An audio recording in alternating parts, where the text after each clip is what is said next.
Yeah, good for coming together here. Now, what I would like to share with you is, on the one hand, a model. On the other hand, it's a key to understand how we grow wiser over a lifetime. So the main idea that I would like to share with you is that we develop. We develop not only from a very small kind of little child into something like a big human being called adult, but even as adults we continue to develop. And this may be then less visible physically, but actually the development becomes more and more a mental development. And that's what I would like to share with you, what people that have done research into that matter have found out. And I'm building this on mainly two researchers. One is called Robert Kegan, who is still a professor at Harvard, and who in the 1970s, so it's old stuff that I'm sharing with you, has written a book that's called The Evolving Self, and we will kind of discover the model that he has put together in this book. And the main idea is that the self itself is not a fixed target of research. So that's what psychology is very much concerned with. That is what they call the self. That actually that who we are, mentally speaking, it's something that evolves over a lifetime. It's not the same. So the first kind of exercise I would like to involve us into is just reflect a moment like what you are, kind of do a time comparison between now and 10 years back. So somewhere in 2001 or so, if you still remember that year, who you were then and who you are now, if you just do a comparison. And there may be a few things that you are capable of doing now just with your left hand, and you don't even notice anymore that you're doing it each day very well. There may be some of those things you're capable and completely fluent in now that maybe in 2001 you just started doing or even were completely not capable of yet. So maybe one or two things may come to your mind. So well, if I do a workshop on this, then we can spend now 2 hours on simply sharing what all that is. But this will now cut short, just to give you that idea. Kind of check with yourself, and then you have an idea, probably even in a few glances, kind of, yeah, there may be something like development. So what we talk about is these kind of long-term changes over a lifetime, not kind of the development you might have in 3 days like here, which may be just a very tiny shift, but if you look at over a couple of years, well, these shifts can become very noticeable. And that's what we are interested in here, kind of what is it that we can observe over a whole lifetime. The main idea is that we have something like that we call the subject, and we have something we call the object. So in this sense, it's a very Western way of thinking. We always have subjects and objects, and the subject is in the beginning of a developmental journey very big, and the object in what we perceive is maybe just this size. So this is how we start in adolescence or so. We're all about us. We want everything. We want everything fast. We want to do it without any effort. We are ready to cheat. The most important is we want to win. So the objective grasping of the world is rather small. If we talk about wisdom in the same terms, we might come to a stage where the object has become very big actually, and our subject, that is ourselves, compared to it, we feel rather small. So that would be sort of a stage where our way of perceiving reality has become kind of self-critical. So basically we see the world, or we are really working to see and perceive and act with the world as it is, rather than wanting to impose anything on it. So that actually we are perceived as rather modest and not so imposing personalities necessarily, but somehow the reality would actually have space in ourselves so that people would actually come to us rather than wanting to be pushed by us. So there, the real opposite to adolescent adult would be there, kind of someone who would maybe more ask questions to reality, so that reality can respond to it according to its own ways of reacting, rather than needing to kind of fulfill my needs or perceived needs or emotions and so on. So this is what we would call wisdom in a certain way, and we can even call it practical wisdom, when in our day-to-day life somehow we are aware of the fact that we are just a tiny little speck in a huge universe, and maybe not so important as we thought when we were 15 or so. Although it is from there that real change happens.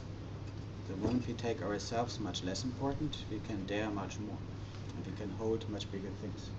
So there is an interesting paradox in this kind of, the less imposing the leader, the more powerful they become in a certain way. So this is, the main model here basically is about this reflection, and so this is what we want to observe. And if you observe this, now Robert Kegan came in and he had a very simple way of putting it very elegantly together. That's why this model has become a bit of a flavor in the developmental psychology movement, which is something I studied much later in my lifetime than at university. Actually, I spent some of my last 10 years in discovering that part of psychology. I'm not a trained psychologist. I studied economics to start with, and from an economical point of view, that the self in a certain way doesn't exist. It's just a bundle of mathematical utility functions, and everything is explained. I may come back to economic theory when I talk about the adolescent adult, because this is the main model economists have about psychology.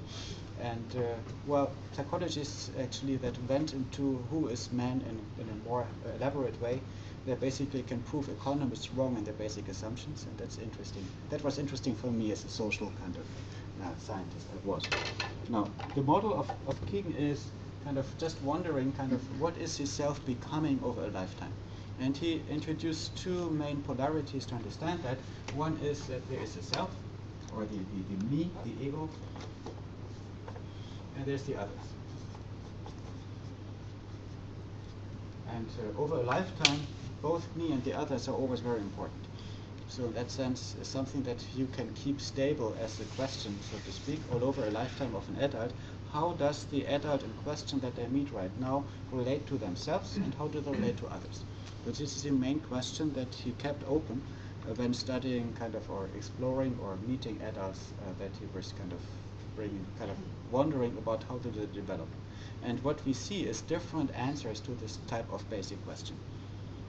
So the answer that we give when we are still in our late adolescence, so that means kind of imagine the resident teenager at your home. So just to have an idea, well, if you see the average age in the group, maybe some of you have that at home. So kind of your 12 or 15-year-old boy or girl. And then you would get this main idea of this very big subject and this very small object. Well, still there, the object, it's not that it's not there, but kind of it's more about kind of, well, I want to have it all for me. I want to make a great career. I want to date the most beautiful species of the other gender. I want to drive the most fancy car. I want to have the best notes at school. I want to enter into an organization and make a fast career. And I want to know how things work here so that I can manipulate my way through it. So what people can at that level, basically you find them here, more concerned about themselves. And I give a number to it. We call it stage 2, because stage 1 would be infancy, so we come from there somewhere. And at that level, I have the capacity to structure things under principles and laws. So basically, I'm capable of organizing things and matters according to organizing principles, and that is basically I'm capable of organizing the world in a manipulative way. And that's why I do it, because that's what I can. The problem is I can't much more. So for someone living at that level of development, what they can't is basically be empathic to others. Others exist like objects in my mind. I don't make a real difference between other people or between things. So if you listen to someone who speaks about others in a rather mechanic way, and you have the impression these are not really people in this speech, but they are rather kind of certain groups of consumers and stakeholders, and need to be managed somehow, then this sounds a bit like this stage of meaning making. It is so the thing is that we can't really live there for long. So there is a strong social forcing function, as it's called, that actually other people tell us that this is not how they want us to be. That starts with us as parents, it continues with teachers, it continues with bosses, with organizations, with peers, with colleagues. Everybody basically doesn't want us to be like this. Still, interestingly enough, there are quite a few adults that are now 80 years old and are still there. So this is only a bit correlated with age. This is just a journey of development we go through, but when we pass a certain moment is not defined by age necessarily alone. It's just that we, of course, expect people that are rather young to be more here than at another level that we will see later. So what makes us move on is mainly others that explain to us in more or less successful ways that what they perceive about what I am doing is not really that they like it, so they get it a bit the hard way. And the example that we actually move on to another stage is, like stay in the teenager example, is imagine your parents, or you are the parents, you are kind of a bit sleepless at night because your teenager is not yet back. And of course the hour when they should be coming back is already past, and you start worrying a bit. Who of you have already been in that situation? Probably you know that a bit. Yeah, at the latest, but we still remember it when we were small at least, but our parents had there. And at some stage the teenager will call and will say, Daddy, how are you doing? Oh, you're still awake. I just wanted to tell you it's a great party going on Solfai. Okay, you says know the feeling. So the thing is, why would the teenager call? That's important. Either they would call because they have learned if they're not calling, then there will be big trouble at home, and they may not go out next time. So then they're probably still here. They have learned how to manipulate their parents, but still better than nothing, so at least they know how to behave and they regulate their behavior. It may be that they actually call even before the hour, and they call and they would say, oh Daddy, I just wanted to tell you that probably I might not be there on time. Actually, the party is very great, and if you would allow, I would rather stay another hour than to deceive my friends here. They're having a really good time, and I feel like I would let them down if I would come home now. But I really want to make sure that you also feel fine about this. This is a shift from the adolescent to the normal adult that is so much concerned about others that they start identifying with them. We call this as 3. And this is this is what we might call the good citizen, the perfect parent, or the great child, kind of the one who just fulfills the role exactly as expected by others. And what you notice in this different type of phone call is that the speaker, in that case the teenager that has been a bit matured, starts kind of not being there for themselves, but they are in only for the others. So there's a complete shift from the me orientation to the other orientation.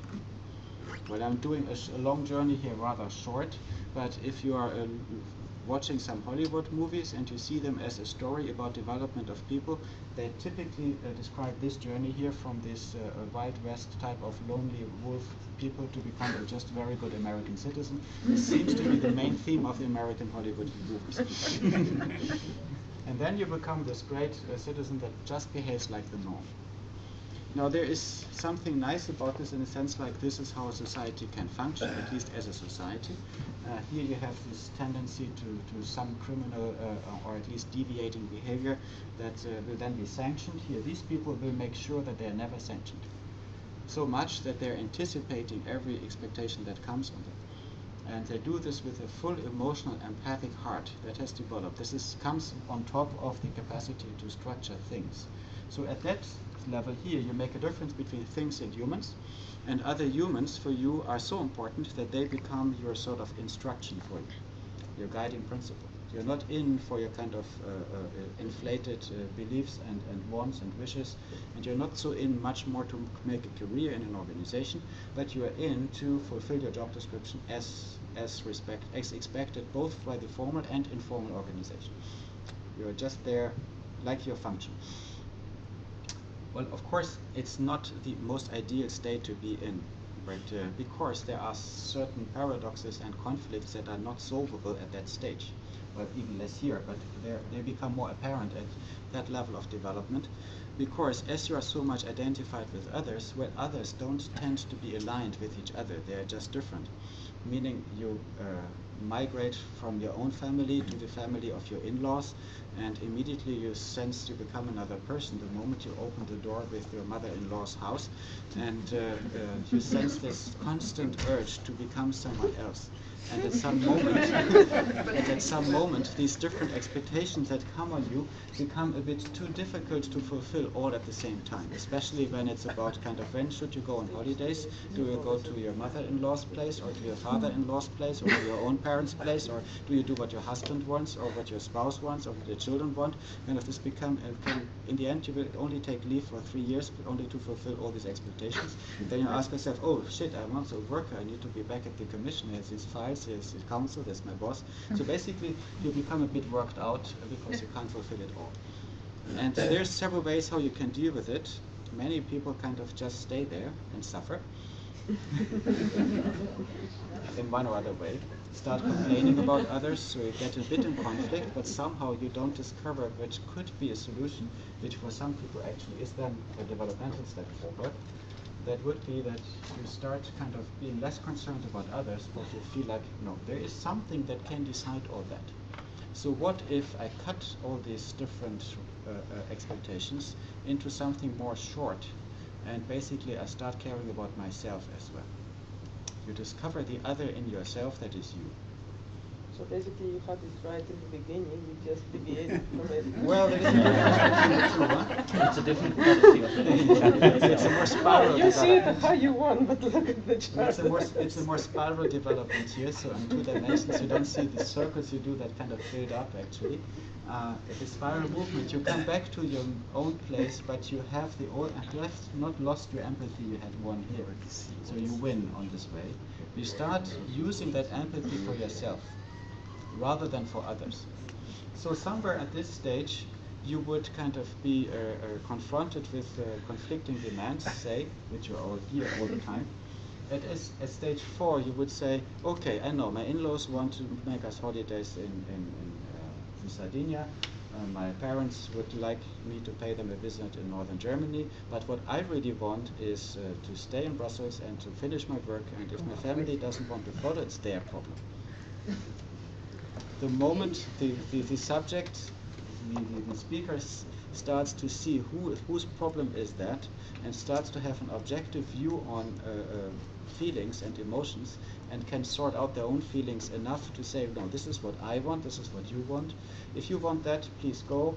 If people are ready to depart from community, to see themselves as different from their community, then they start to get closer to this.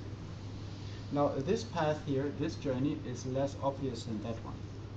And it's less shown to us in these big community products like Hollywood movies. The thing is, here, it is the broken careers, it's kind of the broken marriages, it's the broken hearts, it's these impossible decisions that we need to take anyway. So here we have more this midlife crisis type of feeling. Kind of, what I'm doing with the rest of my life, and probably it's my life and not the life of others that I'm living, and these sort of questions come up. So this is much more a journey that one has to do oneself. No one does it for you. Here you have the social forcing function that kind of forces you to start becoming more of a community being. Here you learn not to be a community being. So don't expect the community to be helpful to any extent, rather than to make it harder for you.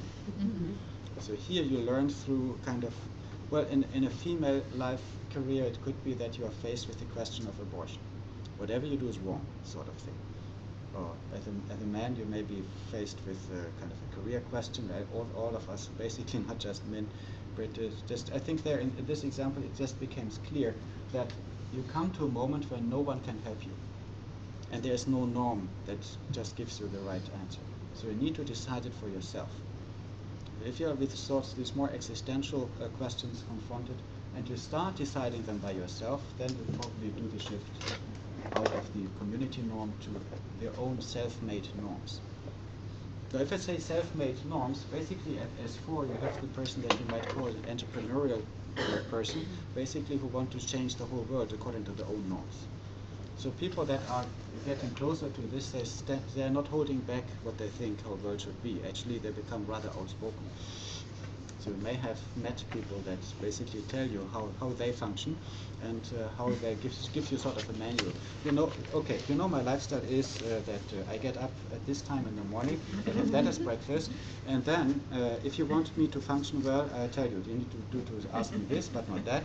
And if that's not good for you, that's your problem, and I will go on. So in that sense, these people are a bit kind of hard to really kind of deal with it because they have learned to be suspicious of this community glue and I'm nice to others and so on. So they really have learned to defend themselves in a certain way, so against this lower level here. And they may not, if they're really here, you may not be really self-critical because you are yourself so much that you're not aware of it. You're not aware of who you are. You're just that construct that you have made out of many things you have met in your life, decisions you have taken, path that has brought you there, and you're not aware that this was just one version of your possible self. The moment you get aware of that, then you're already moving on here to another stage that we may give the number 5. And then I start making a few dots because then we get into hard to grasp waters. The thing is, you may become critical of yourself once you get kind of really deep into this state. That is, you meet others that are equally authentic and self-authoring as yourself, but somehow, in a certain way, intriguingly different to you. And instead of just waving hands from one mountain top to another mountain top and say, okay, there's another one who's also kind of self-authoring and not like all the other crowds that kind of all stay with the conventions. It's great to find another original human being and you do it yourself from far away. You may actually wonder, what's really original about you? How come you have come to that level in a very different way? What can I learn from you? You start getting interested in others, this time not to conform, but to explore who you could also have been, or might even still become. You become aware of that who you are is just one version of these many possibilities to be an adult at your age, in your time, in your context, and so on.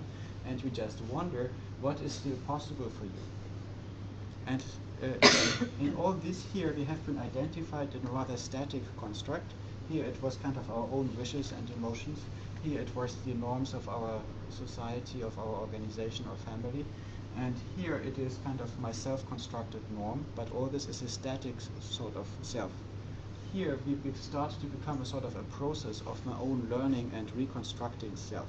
So I deconstruct and construct myself, and it's with that I start identifying. So I shift from a more static definition of who I am into more of a process definition of who I am about to become. I become conscious of this.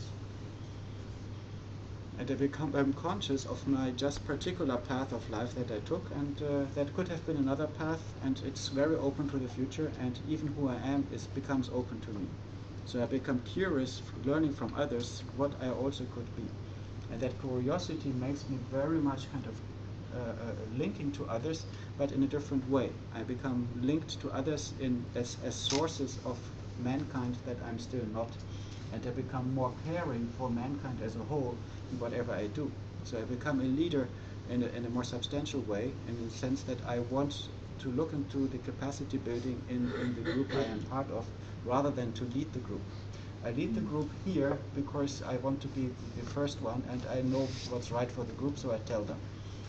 Here, I become a leader that questions the group, so that the whole of the group can get to a higher potential. So what you just hear me saying is there's two ways of being a leader in that model, and actually it's about being a leader, not having leadership skills or anything of that kind. So if you talk about leadership in a substantial way, we talk basically about people that have made a shift beyond this line here, that start to be at least in the grip of their own self-authoring, because then you can lead and make changes because you are convinced of what you want to do different, and you can make a difference in the first place.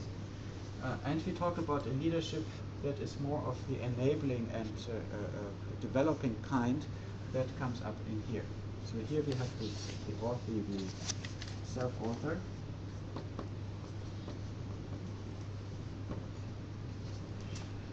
And here we have the developing nature. So here it's more that this self here authors and gives direction to everything, and here it is more this questioning and developing that gives this self-authorship to everybody else, not only to themselves. I respect the others in their path of becoming an authentic human being, and that authenticity for me becomes the guiding principle for in my action, in my development. So my development becomes something that I offer as a service for the developing of that whole that I care of, and these wholes can become much bigger.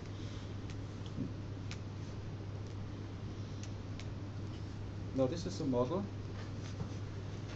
Robert Kegan, he was making this model, and this is more or less what I described here. The contribution from Otto Laske is that he went a bit more practical.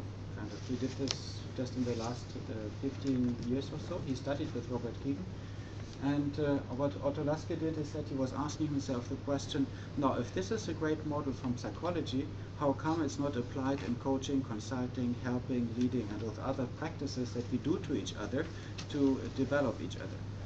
So he made out of this an interdevelopmental handbook, and which I felt so interesting that I actually invested 3 years of my lifetime as extra work in evenings and missions with my laptop on my knees to translate this into German, because I felt this is really a pathway to reinvent and rediscover what is really important in this type of profession that we are in, that is to lead others, to offer orientation, and to any sort of help.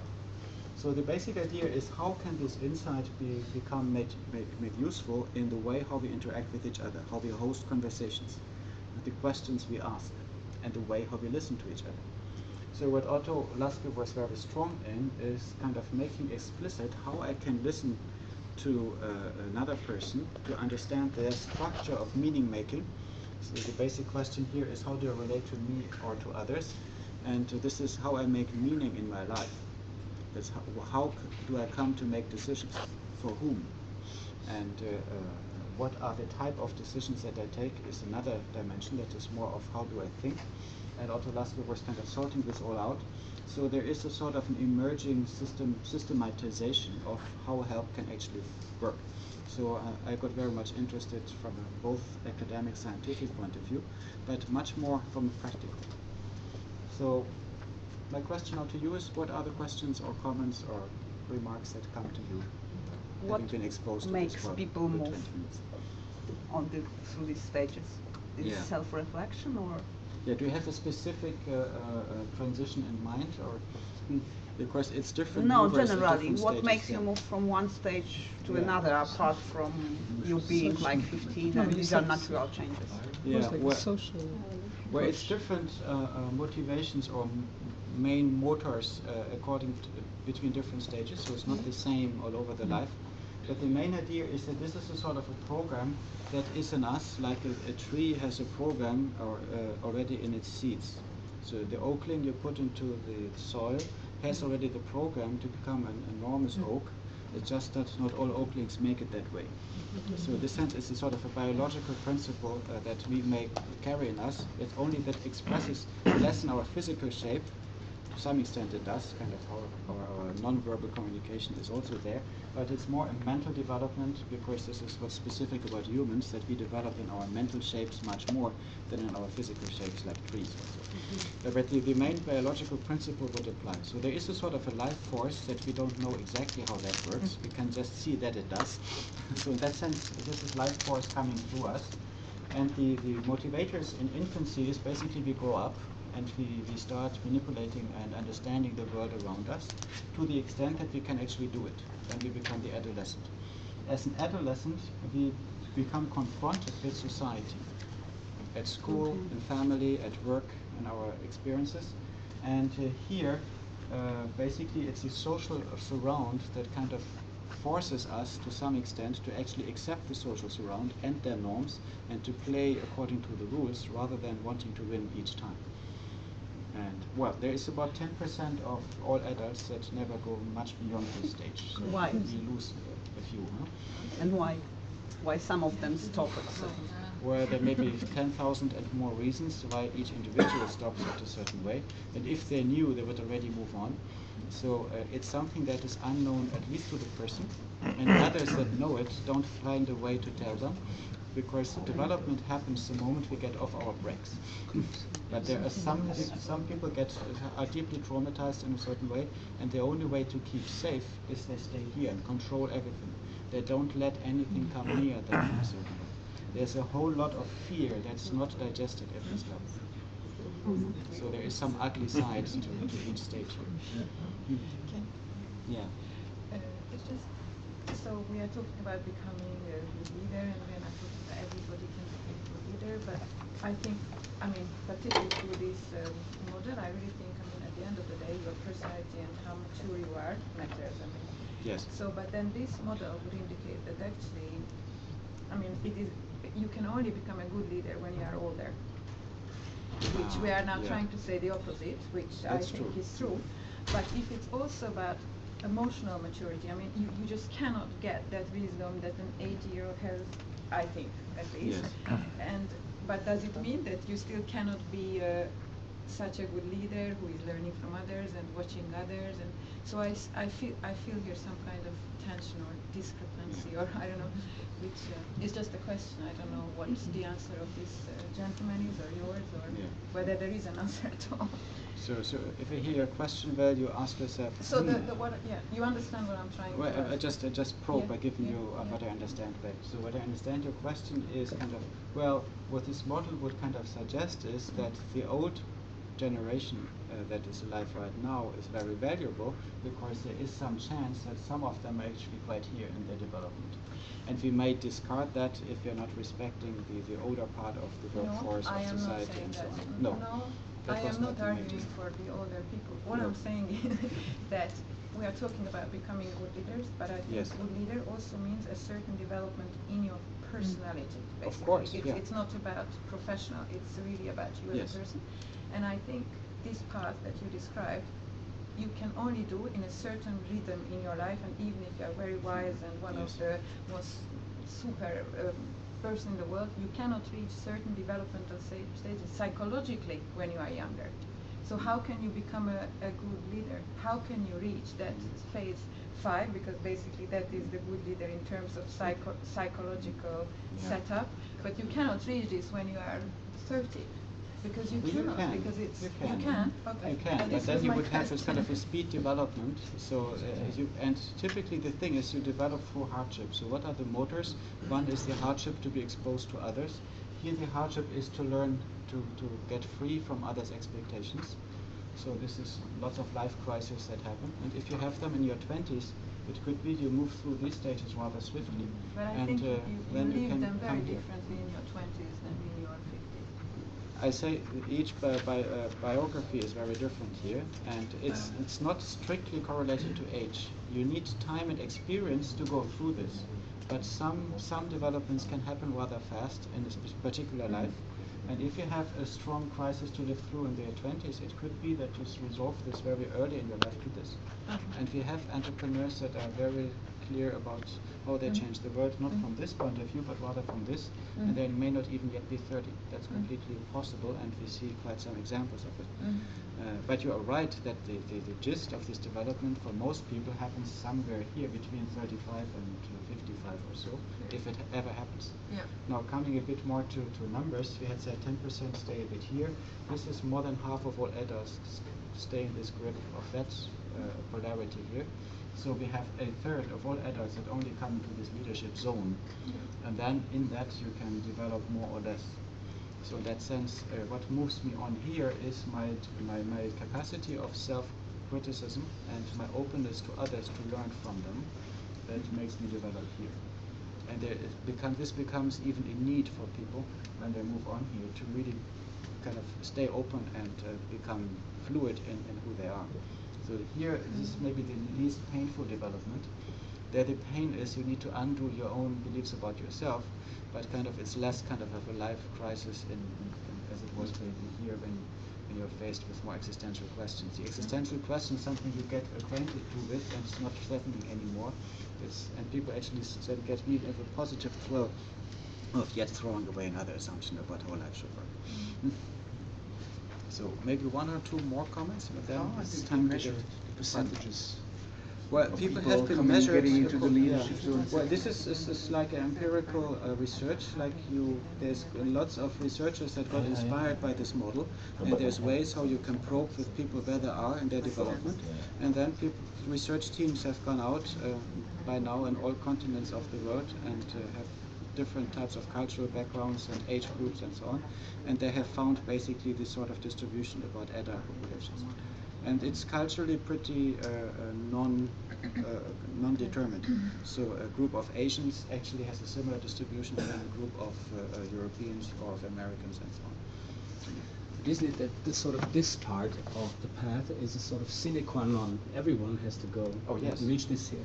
But then from here, you can sort of accelerate or deviate, or I don't know. The model says you don't jump. The model says you walk through this, but you can have it faster or slower. You can be stuck here or so. In this sense, the model would kind of allow you to be very